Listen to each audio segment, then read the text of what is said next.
It's gonna be a bad day for the hitmen of Gotham. I'm telling the truth. It's what I do now. Welcome to Legends of Gotham, where we talk about Fox's hit series Gotham, set in the world of Batman. I'm Bill Meeks. And I'm Anne-Marie DeSimone. How you doing tonight, Anne-Marie? I am hanging in there. You were hanging in there? I'm hanging in there. I feel like I've just been resurrected from the dead. I feel like I'm on my way down to the dead. Perfect. We'll cross in the middle. We'll meet somewhere in the middle and we'll talk about Gotham. Okay. It'll be great, and we actually do have a very special thing going on right up front. But I don't want to. I don't want to tease it. I just want to bring it out when it gets here. Okay. And it's not here yet, but it's going to be here soon. Well, by the way, side note: if you did not catch it, we caught it today. Another skip week next week for Gotham. Yep. Everybody, go do something. That big Azrael episode that they're teasing so hard. They're going to keep teasing it for another week. For another week, at least. But it happens. It does. It does. Okay, Anne-Marie. By the way, we do have our chatters here. We have TKD Kid, Win, and Cosmic. Well, Cosmic just dropped out. They're probably refreshing to get the stream going again. But over at live.universebox.com, every Tuesday after an episode of Gotham, 8:30 p.m. EST at live.universebox.com.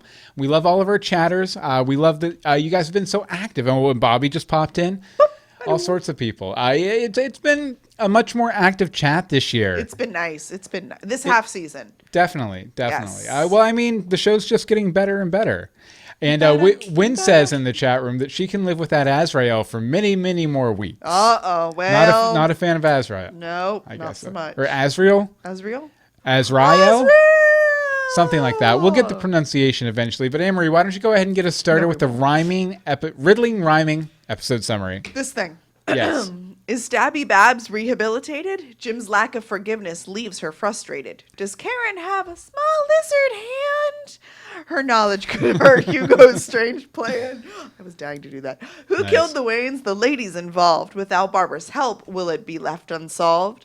Will Theo Galavan don a divine hood? He's back, thanks to the doctor from Pinewood. In Pinewood. In Pinewood. In Pinewood. They will turn you into a freak. Dr. Hugo Strange.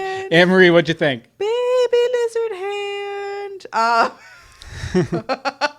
I kind of completely liked it. I did like it. Lots of good things, lots of crazy things. Mm-hmm. More to come.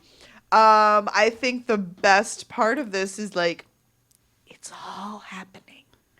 It feels like it's all been for something. And don't you love it when a plan comes together? You know what? Speaking of plans in Gotham, the chief planner of Gotham, Surprise John Stevens, boom, called in to tell us a little bit about this episode that he directed. Woohoo! So I think we should probably go ahead and play that voicemail from John right now. Take it away, John. Surprise John Stevens.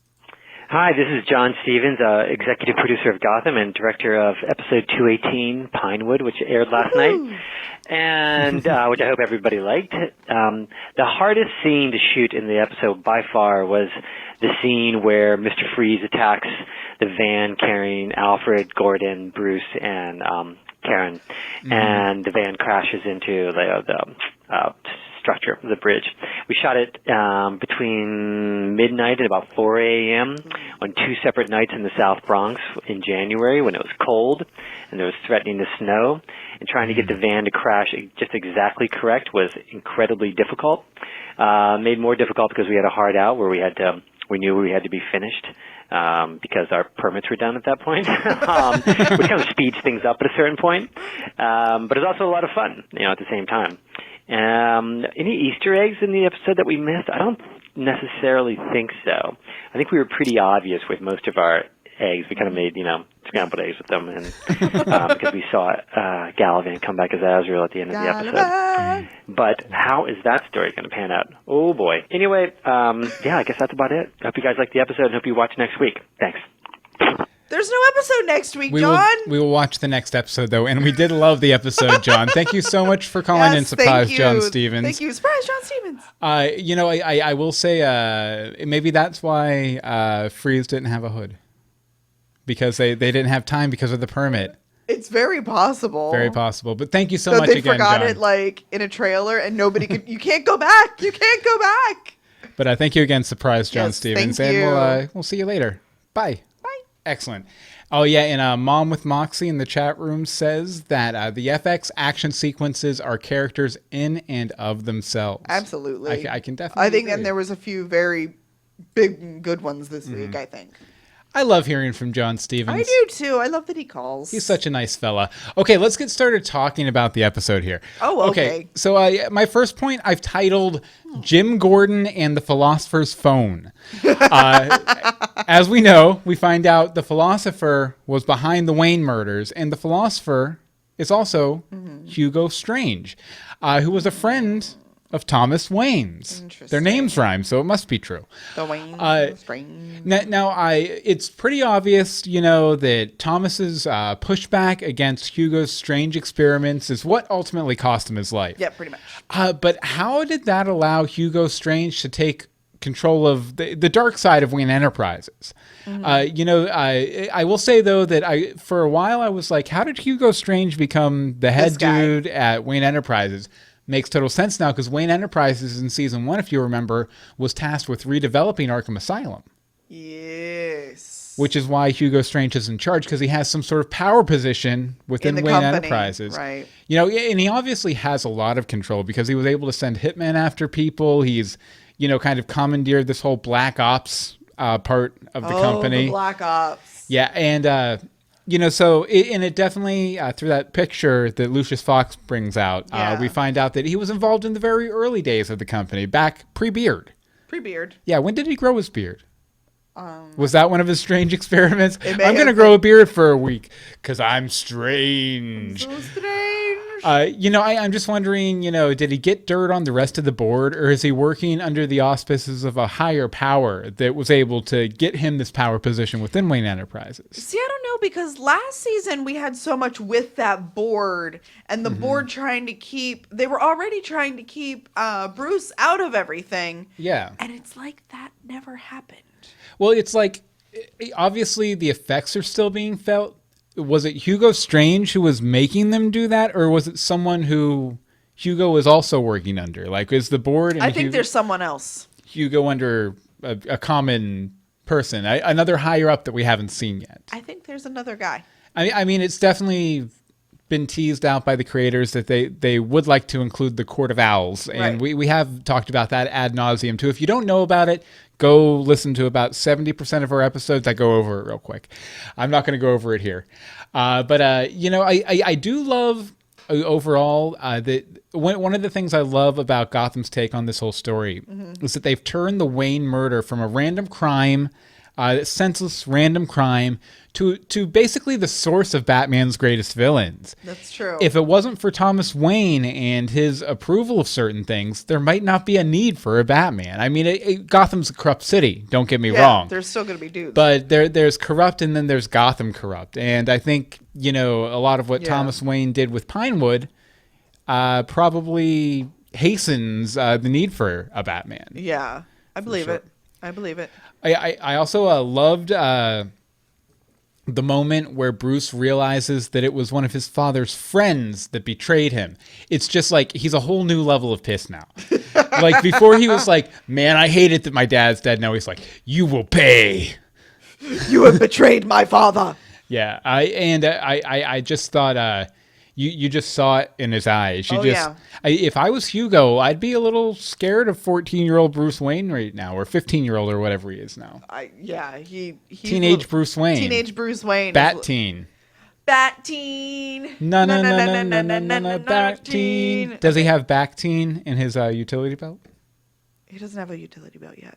True. Alfred, however, might. I want to see the origin of the utility belt. Oh. I bet that's coming. Definitely. I bet that's coming. Definitely. I will say I did spot a lot of bat tropes in this episode. I have a few mentions coming up here in a little bit. Yeah. But you want to go ahead and talk about Stabby Babs? Stabby Babs is back, ladies and germs. Yes, back in the habit. Back. But what the heck is she up to? She's obviously got a plan. I don't know what she's doing. I don't know who her allegiances lie with. Is she a good guy? Is she a bad guy? Is she reformed? Is she not reformed? What exactly did Hugo Strange do to her other than group therapy with her on point curls? I don't know. I think that Hugo Strange they did that group therapy session and he just let her go just to see what would happen. Right. That's exactly what it's like. And that makes no sense to me. Like, it's a little crazy. But like, okay, so she went to Jim to gain his trust. Okay. That makes sense. You know, she came out of all of this. Oh, I saw you saving me. Blah, blah, blah, blah, blah. Okay. I didn't believe a word the woman said. Like the entire episode. But he kind of is probably thinking, okay, she's trying. She's trying. I don't forgive her, but she's trying. So maybe he doesn't think of her as a severe threat anymore. However, then she literally goes to find Tabby and Butch in the mansion, which how did she know that was happening? Because that wasn't happening yet, was it?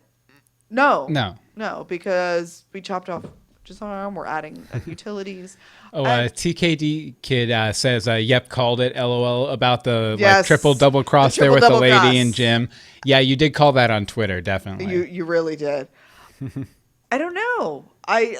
How did she find Tabby and Butch? Because Tabby hasn't really been doing anything. She's just like living on Butch's money, which is weird. Living on Butch. But that's not her thing. But now he has Barbara and Tabby, so he's a happy camper.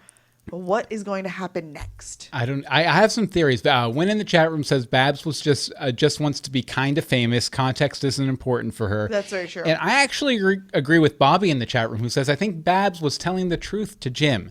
Interesting. I totally think Barbara Keene was being completely honest with Jim. She found herself when he tried to save her at the church, and she realized what a psycho she'd been to him when he was, trying to pull her back up, and she saw that he saw her, not the crazy, not Stabby Babs, but Barbara. Regular Barbara. Yeah, and I think that kind of unlocked that side of her again after what the ogre did to her. The ogre and massive amounts of drugs and, illicit sex and all that from the first season. Yeah, first half of the season. I think, she realized what I was going to say a jerk, but no, just a complete psychopath she'd been. And she snapped back into reality and she's ready to heal, but she needs Jim to accept her and he won't. He just won't let it go. Let it go. But understandably so. Because, she really crossed about 20 different lines during her time with #maniacs and immediately I miss the after. #maniacs. Definitely. But I think she's at a point where his forgiveness would allow her to forgive herself for what she'd done. And, she's able to crawl back up into the light, but she needs that absolution from Jim, to use kind of a religious term, to get her there, to make her realize that she is worthy to be normal, rich for some reason, Barbara Keene. After she killed her parents, she wouldn't have got the inheritance. She mentions being rich. Well, she was to rich the lady. Before, though. Yeah, I know. Because she's not, she. Oh yeah, because she was an artist, right? Yeah, but she'd have already. I'm sure she had a trust fund, and she was definitely over whatever the age of trust fund would be released. Very true. So she already got some money, which is probably why her parents wanted nothing to do with her. They're like, "You have your money. Goodbye. Go play with your art pictures." And then come kill us. But I feel like his forgiveness would allow her to move on and live a normal life again. But since she wasn't able to get it, she's going to sink deeper than we've ever seen her sink before. And she's right back in the gutter with Tabby. And I have a prediction for the next couple episodes. Okay. I think that Tabby, as Babs falls, her and Tabby, maybe Theo Galavan, are going to cut Butch completely out of it and take over Falcons/fishes/penguins. Penguins' old empire, and I think Butch is going to pay the price. I think Butch is done. I feel like they're going to off Butch, which is sad because I love Drew Powell. But they haven't really given him anything. Not too much this half season, no. I'm really tired of shows besides the mallet hand, of course. Oh, of course, and other various attachments. But yeah, that's my prediction. coming up here in the next couple episodes. But yeah, I definitely feel like as dark as Barbara has been, She going down. she was willing to come back from it. And Jim shut her out. So, Well, wouldn't you? oh yeah, totally. Okay, Totally. I'm like- I don't blame Jim in this scenario. No. I would react the same way, if not more so. But I definitely think, sadly for Barbara, Crazy Town, Butterfly, Sugar Baby. She's so good at Crazy Town, though. Like, she is a really good psychopath. She's really good at it. She is. Like, even that scene with her and the lady when she's trying to convince the lady that she's still crazy. Oh, no, I loved when she popped out from behind the curtain and put the knife to Jim's throat. I was like, Then licked him. what is with people licking people? On various shows I've been watching, and not with you, well, but when a man and a woman love it. No. they lick each other? Sometimes. Oh, okay, we're crossing a line now. And I see Joel from Portland in the chat room. Hello, Howdy, Joel. Mr. Joel. Which, by the way, a little follow-up to my tease of if you guys wanted a copy of my pilot script, Infinite Tina, Joel got one. Sent me back a bunch of notes. I haven't got to look at them yet, Joel, but I'm very excited to. Nice. Definitely. Okay, so you wanted to talk a little bit about stuff coming together right now. Literally, everything is coming together for everyone on the show. Absolutely everyone. Their plan, their mission, whatever they're researching, it's all coming together. So on Team Good Guys, Bruce, Alfred, Jim, Harvey, I want to say Barnes, but who knows about him? Okay, so they know Hugo Strange is behind everything, but they don't know what he's doing, and they don't know why he's doing it. I don't know if Hugo knows why he's doing it, to be honest. But now they can formulate a plan and bring in Barnes if they need to, and the GCPD if they need to, which I don't think they do. They're probably better off. But I think this is almost like the beginning of the vigilante hero versus all these crazy psychos in costumes. I will say, though, that one thing I thought was interesting is that, as much as they're preparing to go after Hugo, Hugo knows because of Mr. Freeze reporting back that they're coming for him. That would be my next point. Oh, sorry, I wasn't looking at your That would be my next line of Team Bad Guys of Hugo Strange, Miss Peabody, and the Freaks. Literally, they know that Bruce and Jim are onto them, and they are digging around. Well, I think this proves once and for all that I don't read ahead. So. Also, that we share a brain. Yeah. But yeah, like okay, so they know that this is happening, so they have to plan their retaliation, but all of their projects are coming to completion. So whatever Penguin and Stabby Babs were, as I don't know what the plan was other than to send them away because they're probably more liability inside than outside. Yeah. Mr. Freeze, that was a success. That worked good. He was loyal, which he really didn't have to be. That's the thing. You're creating all these psychopaths and you're sending them out there with toys. They don't have to not kill you. That could happen. And then, now Azrael. Real as that guy.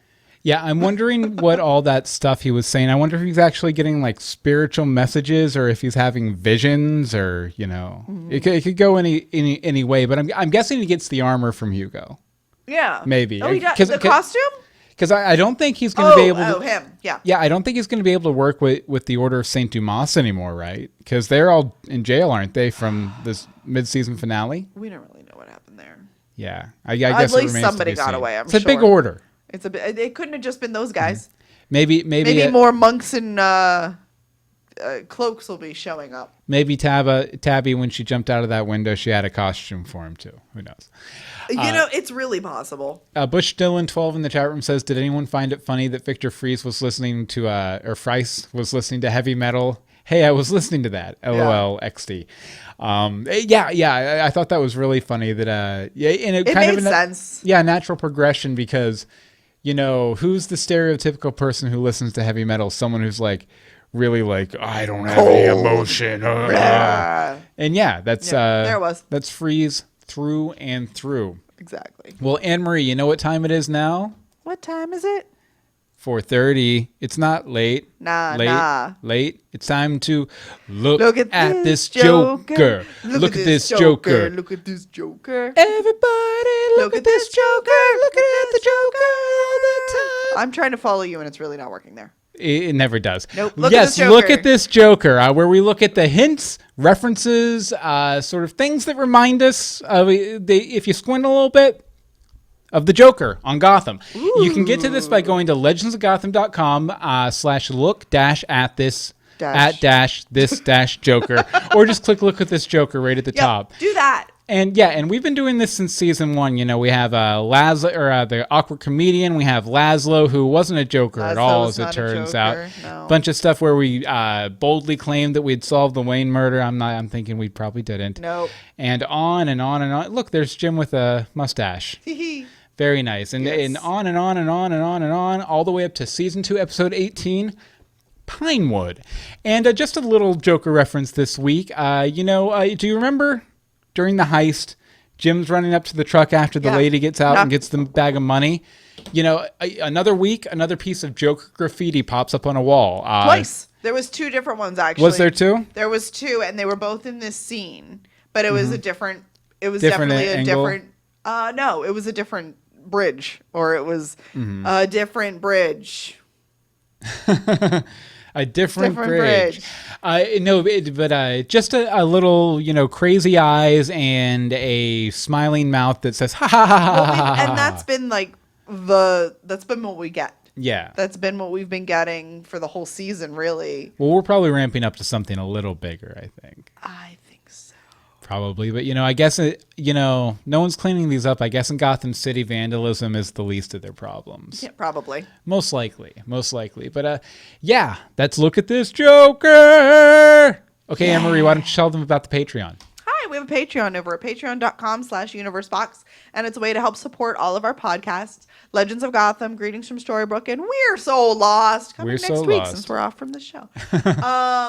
It's like I said, it's a monthly donation. You can start as low as 10 cents, $1, $5, $10, whatever. You say donation, I say I guess not donation. Subscription for free content. So it's not free though.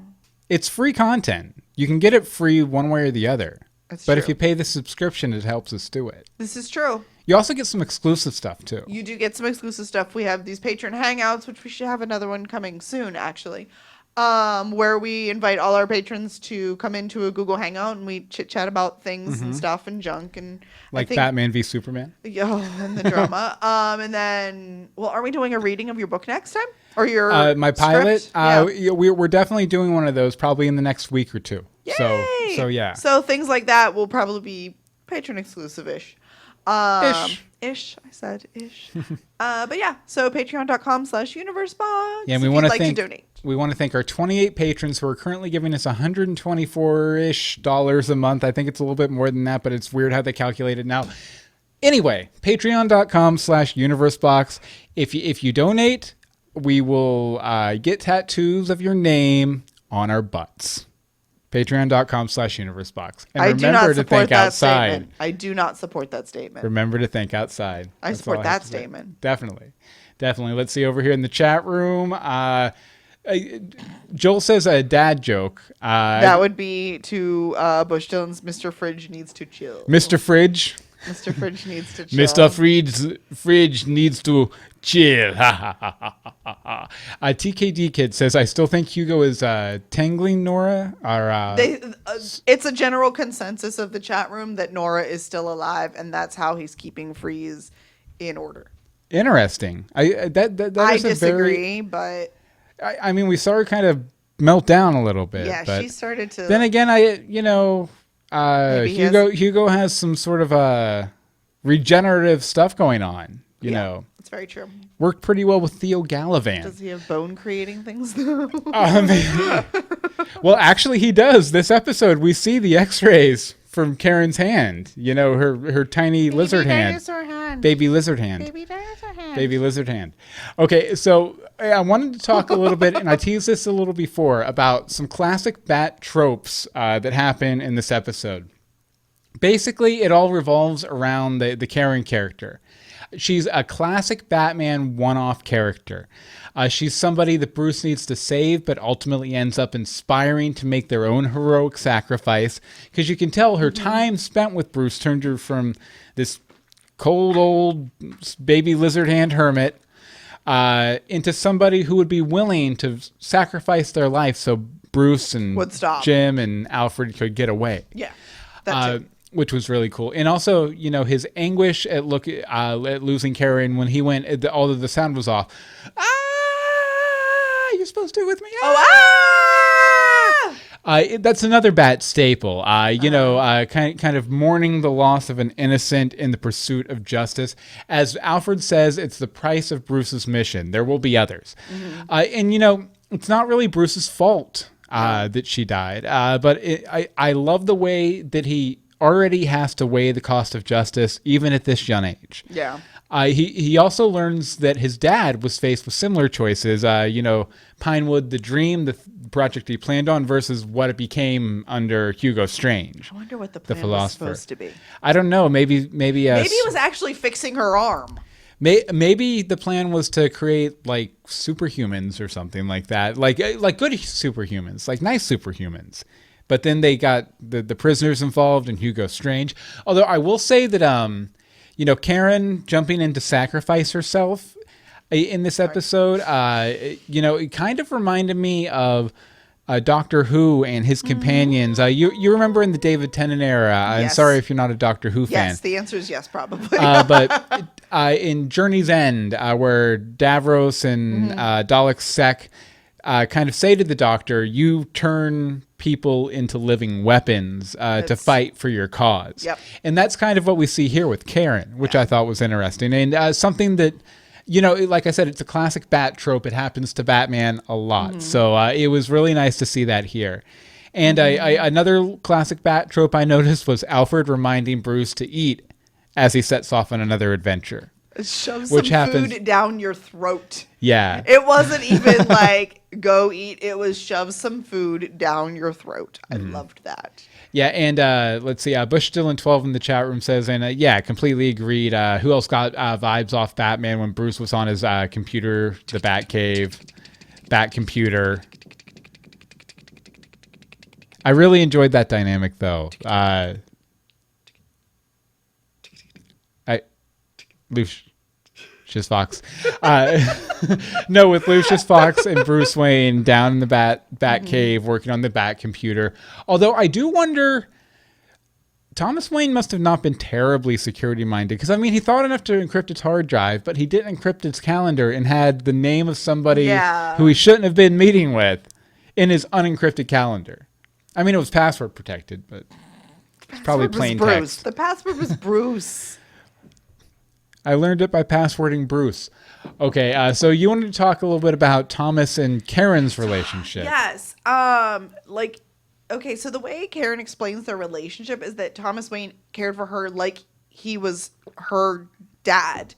So it was a child and parent relationship with encouragement and birthday gifts and stuff like that.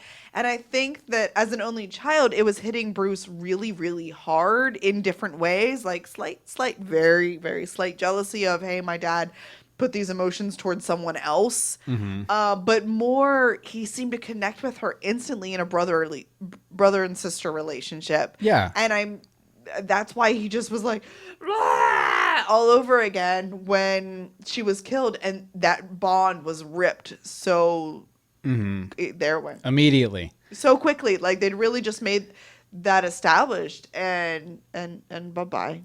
One thing I thought about was I thought it was a little weird that because we haven't really got a lot of anecdotes about Thomas and Bruce having a super strong close relationship, but we get this anecdote about Karen and Thomas having this very close relationship. I'm surprised, although I guess he's probably a little more mature than one would be to have this reaction.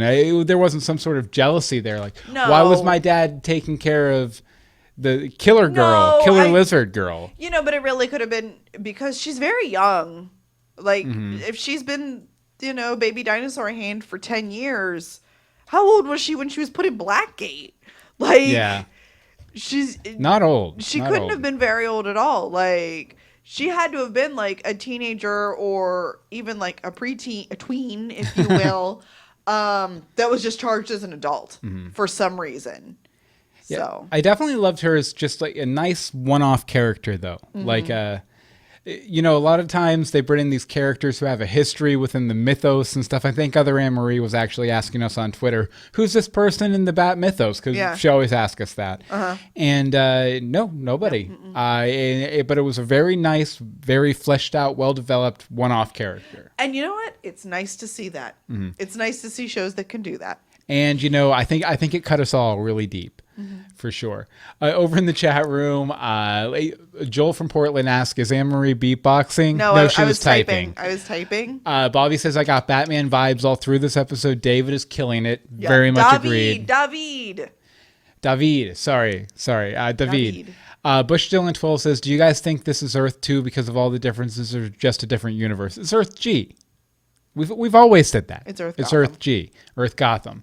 And let's see. And Joel from Portland also says that he is turning into the world's greatest detective. Very much agreed. Very young to be able to like but they're Gucker.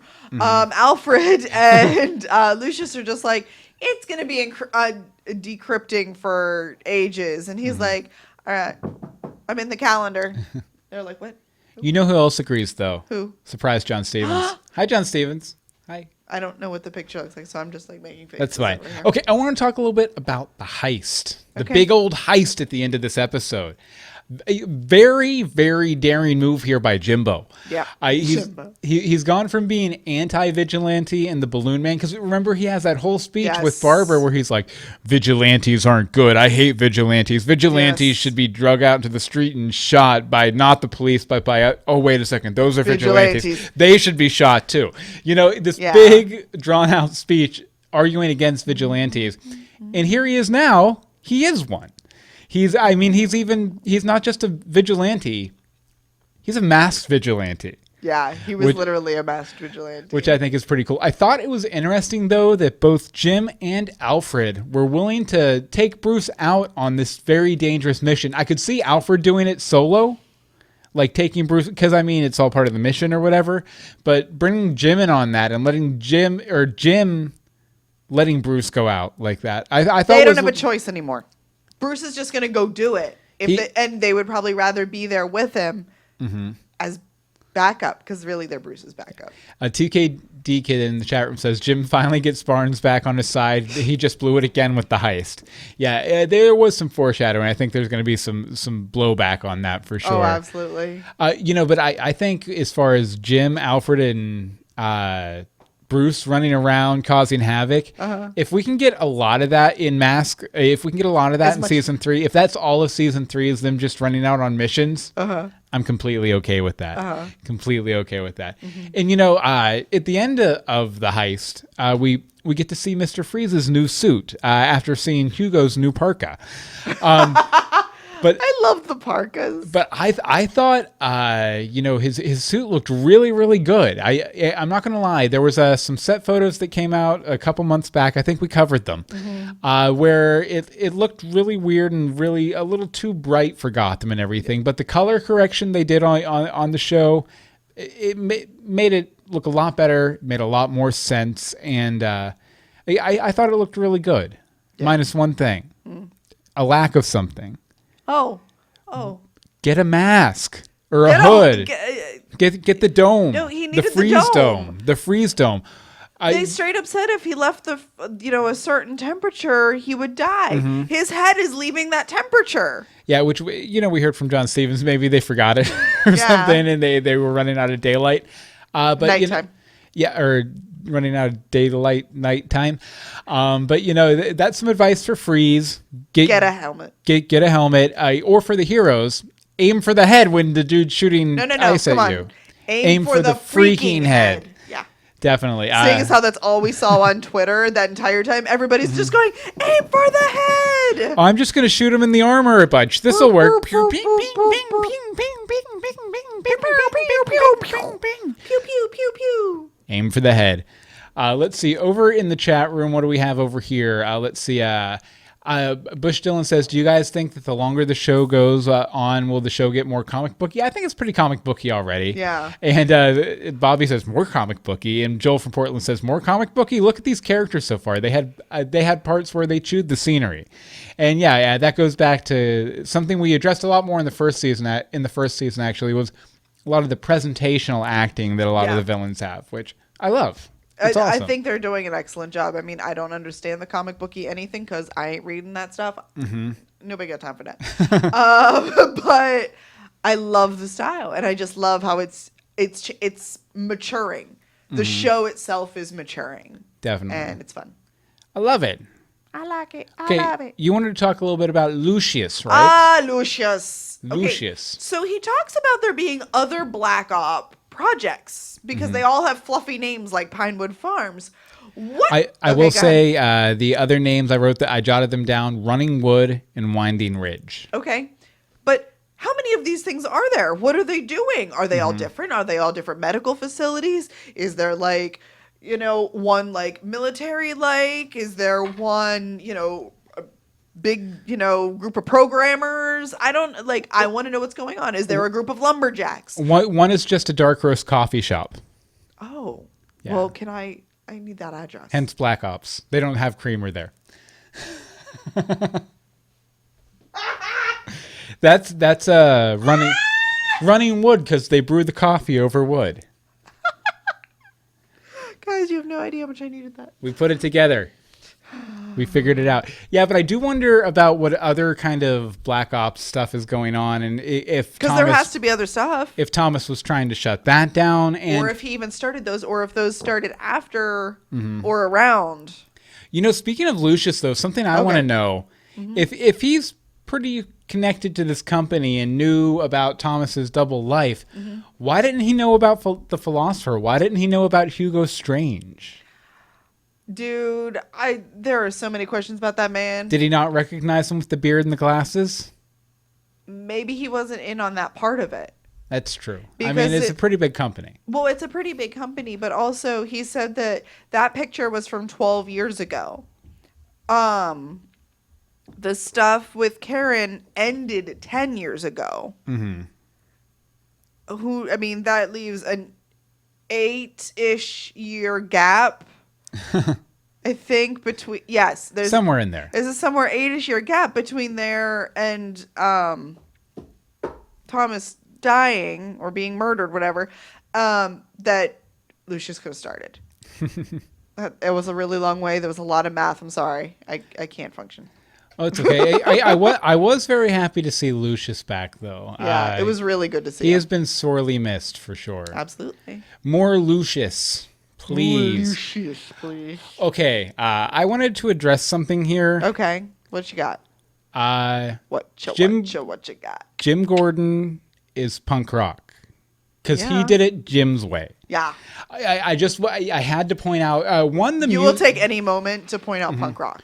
Well, the music in this episode was phenomenal in general. Not only this montage that I'm going to talk about, but the music that they were playing as Jim goes into the ladies' club and everything, I thought was really strong. The musical choices on Gotham are always good. Yeah. And great in a lot of cases. But this episode I thought was phenomenal that way. But I loved, huge punk rock fan.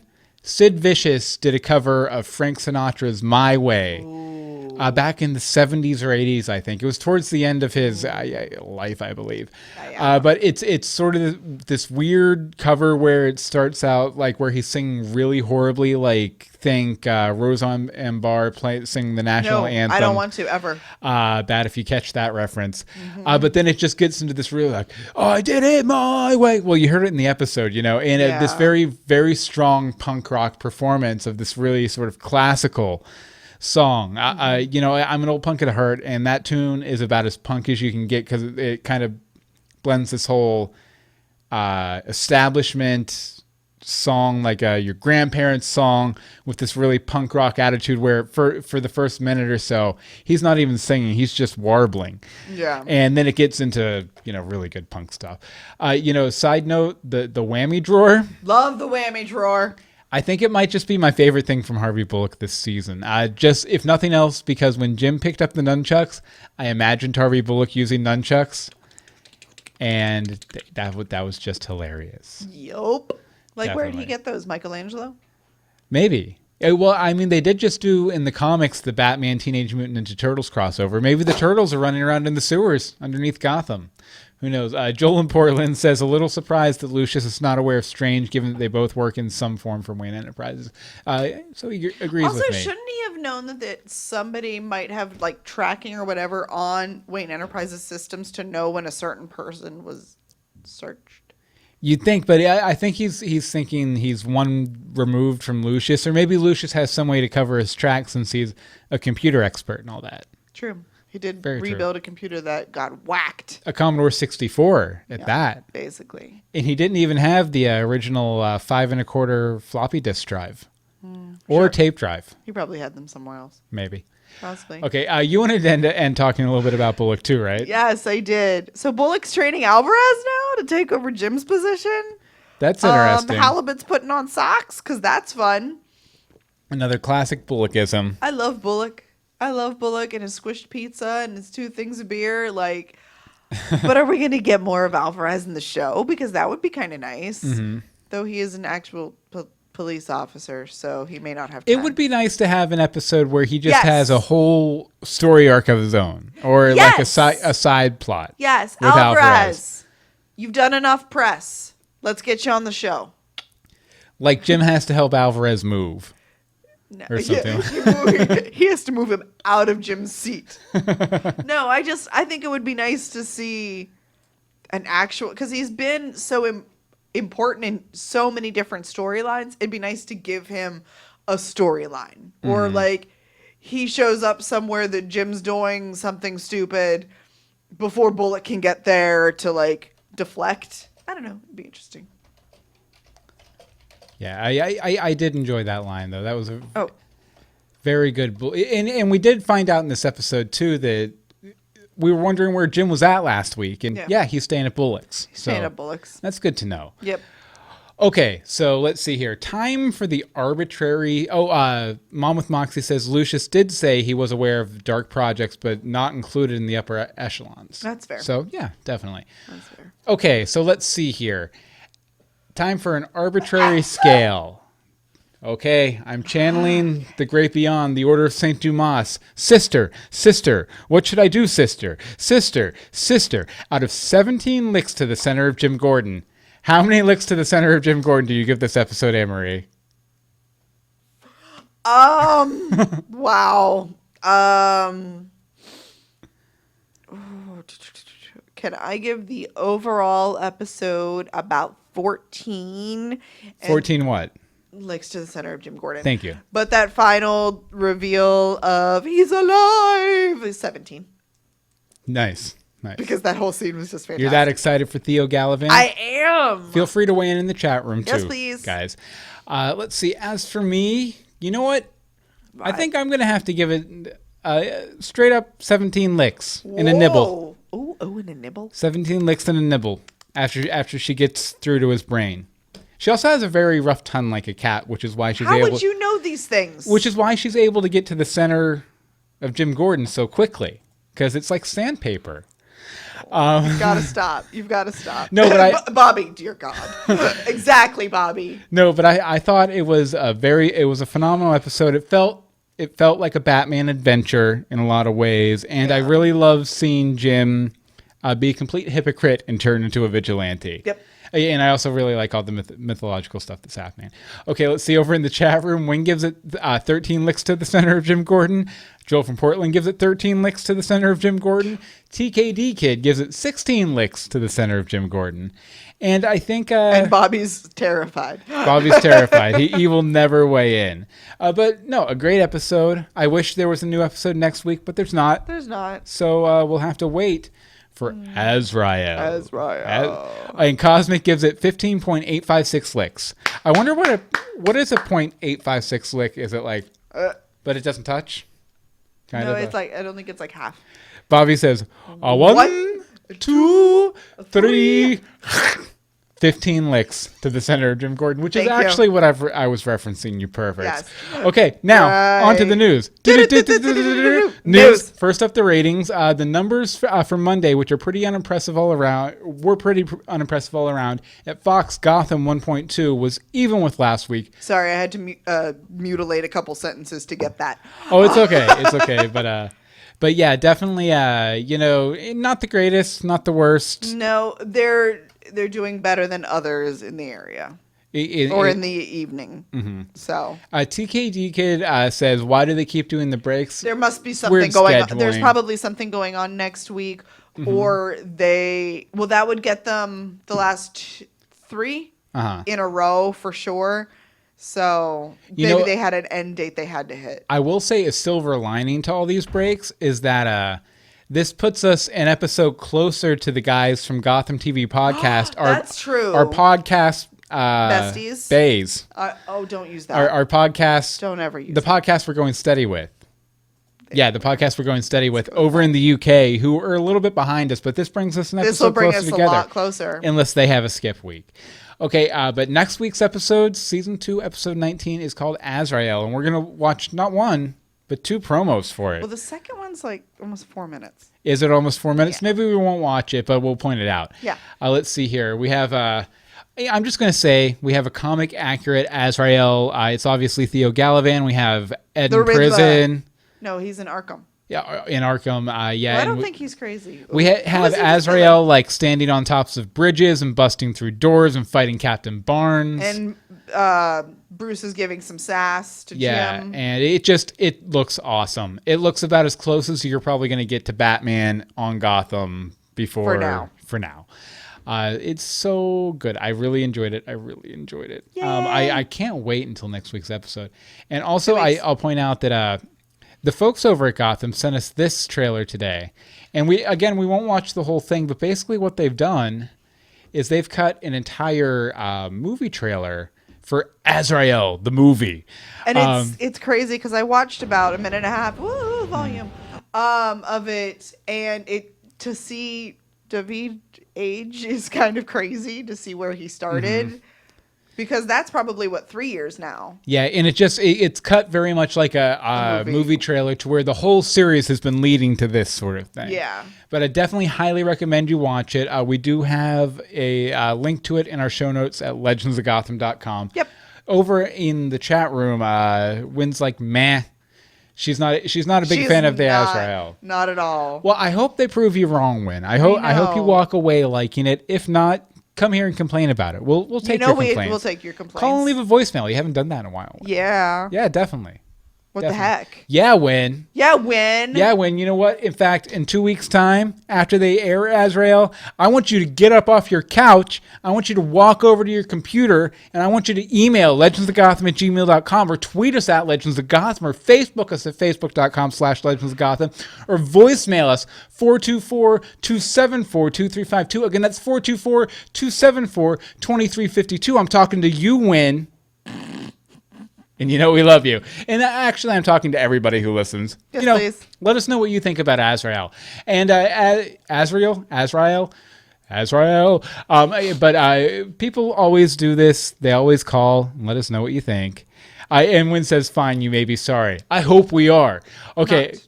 So, first up is Bobby. Take it away, Bobby. Hey guys, it's Bobby. Hey! Well, this week's episode was definitely more story-driven than action-driven, and I have no problem with that whatsoever.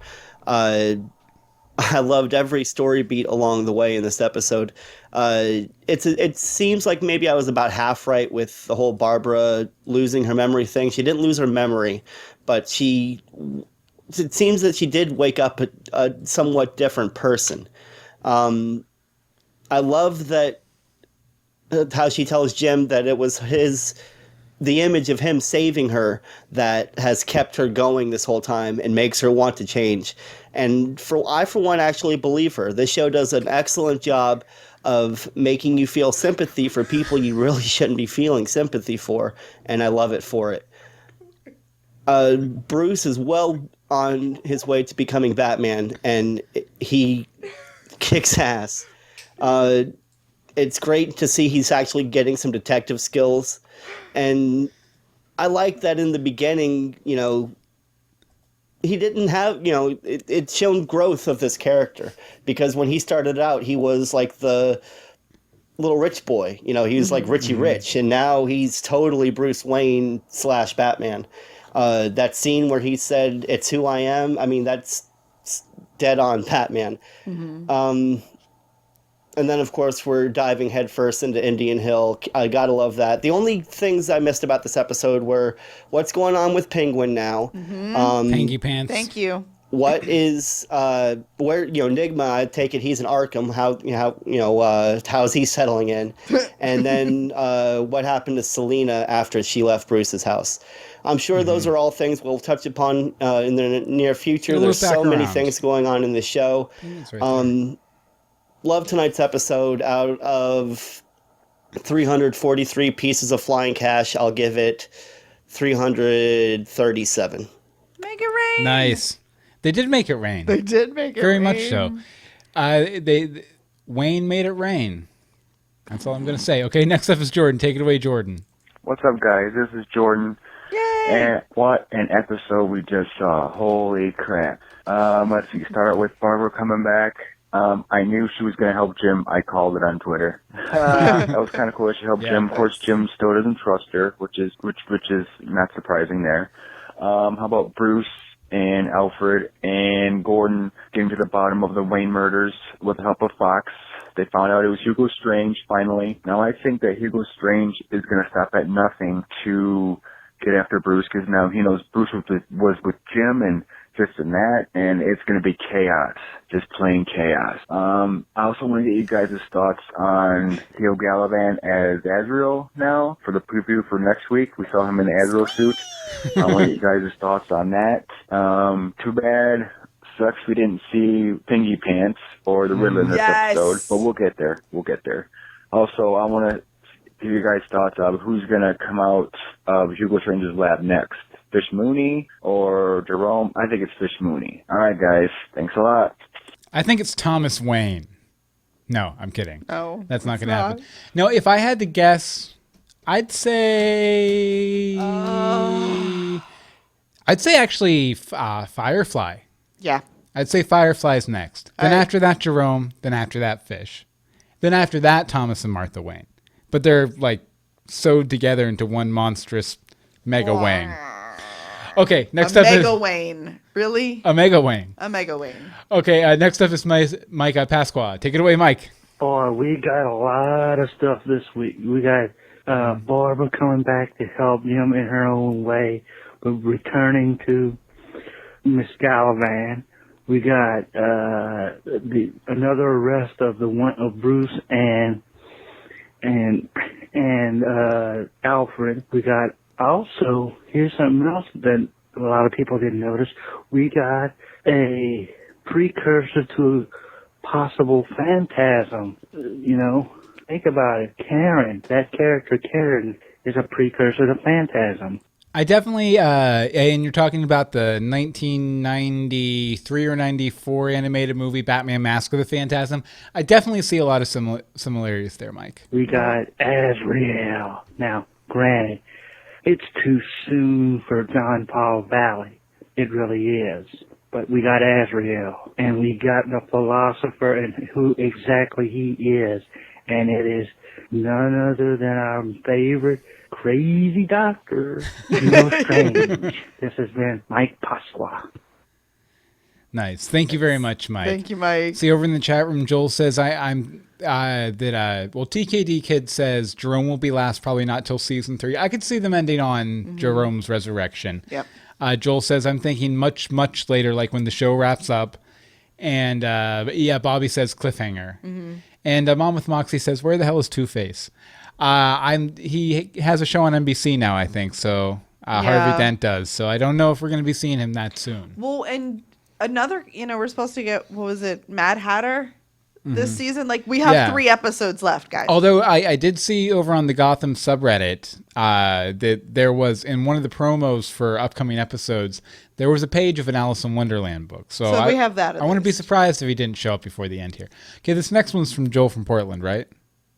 The letter? Yeah, The one that says, "Hi, Bill and Anne Marie, it's Joel from Portland." exactly. Yeah, that one. Okay, here, I'll read it. Okay. Hey, I Bill was and like, Anne Marie, it's Joel from Portland. So, 2+ years ago, I heard that Fox was going to do a show called Gotham based in the city that would become the home to the world's greatest detective. Yes. A police procedural starring James Gordon. Sign me up.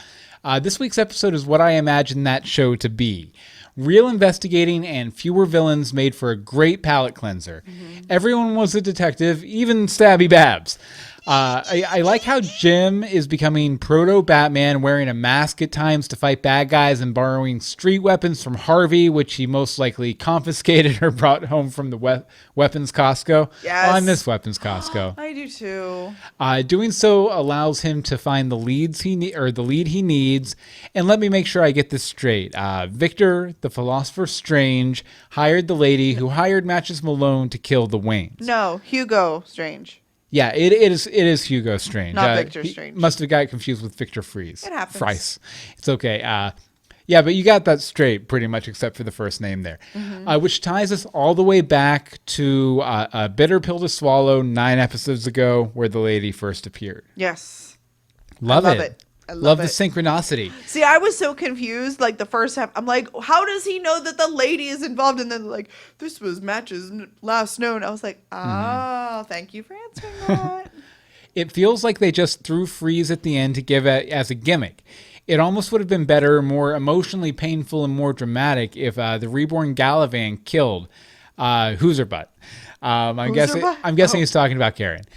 Therefore, robbing Bruce once again of the truth he so sorely wanted. But I guess it all worked out in the end. That to Lucius Fox, thanks to Lucius Fox and his mad PC skills. Looking forward to your thoughts, and until next time, I'm Grizzly Galavan.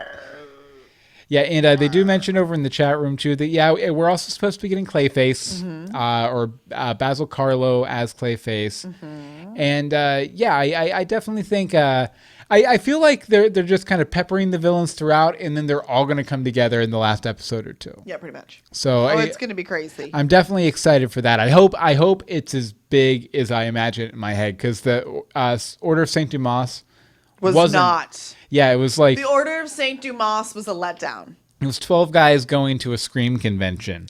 Yeah. Yes, and they were sacrificing a 14-year-old. Okay, you want to wrap up with some YouTube comments? Yep, we have these YouTube comments. The first one is from Matt C. It says, when a network show gets 3 full seasons, it's practically always guaranteed to get a 4th season by default because the show will have enough episodes to sell for syndication purposes, of course. Plus, Gotham is still one of Fox's top dramas anyway. I believe it's only behind Empire, X-Files, and seems to be about even with Lucifer. How? And our next one is from Jason. Bill, love the episode. Keep up the great work. Whenever you speak to one of the showrunners, ask them about Ivy and what they had planned for her, as we've practically had nothing of her. You know, when we got the voicemail from John Stevens, I did think about the fact that you wanted me to ask this question, but unfortunately, since we didn't get to talk to him, I just emailed him a couple questions real quick about this episode. We weren't able to do that, but next time we have him on the show, I will definitely ask about Ivy. Although she was in a couple episodes back, right? Right, surprise, John Stevens. She was in a few. Do you have him nodding now? Yeah. I think she was in the original plan to become bigger earlier, but then, I mean, plans change. Montoya and Allen. Harvey Dent.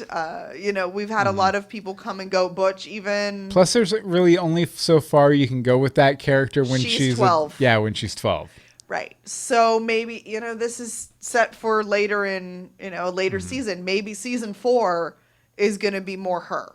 Because isn't she like a teenager or a 20-something, more of a 20-something, I guess, when her crazy kicks in? I don't know anything. She's Batman's age, so mid to late 20s. Yeah. Ish. Over in the chat room, and we'll end on this. Cosmic says, I wonder if they will have Azrael become a hero in Gotham or leave that part out. Well, it's like he's in Azrael because it's sort of an honorific. It's a title. But I think the only Azrael that ever became a hero was John Paul Valley, the guy from Nightfall and Night Quest and Night's End and Night's In as well. All of those classic 90s series, Night's In.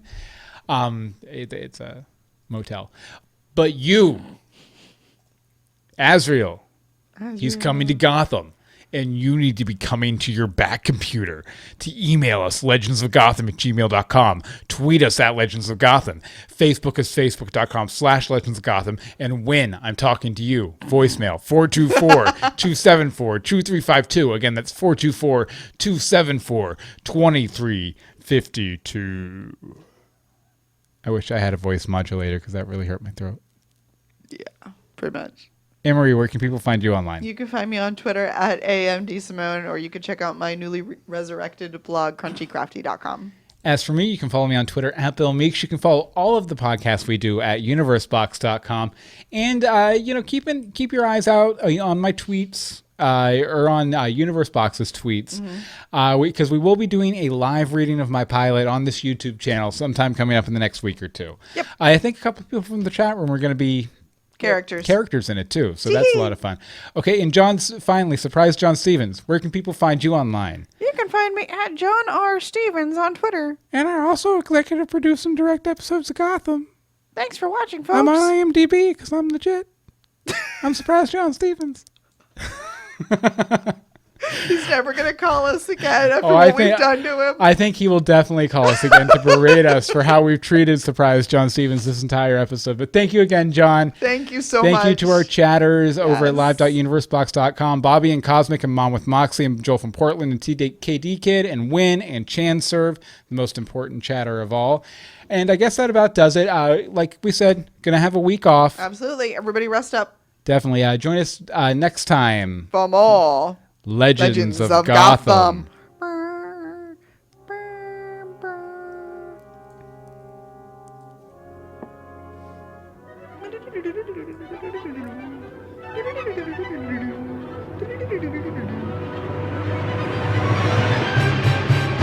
I'm surprised John Stevens. I'm never calling them again.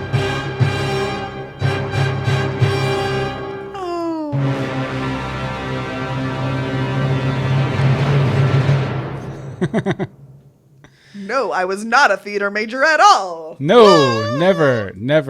Thank you guys. We love you. Hey, we have some episodes to vote on. Or episode titles to vote on. Give me a second to get it together here. Let me make sure that my recording is saved. It is. Okay, so save the recording.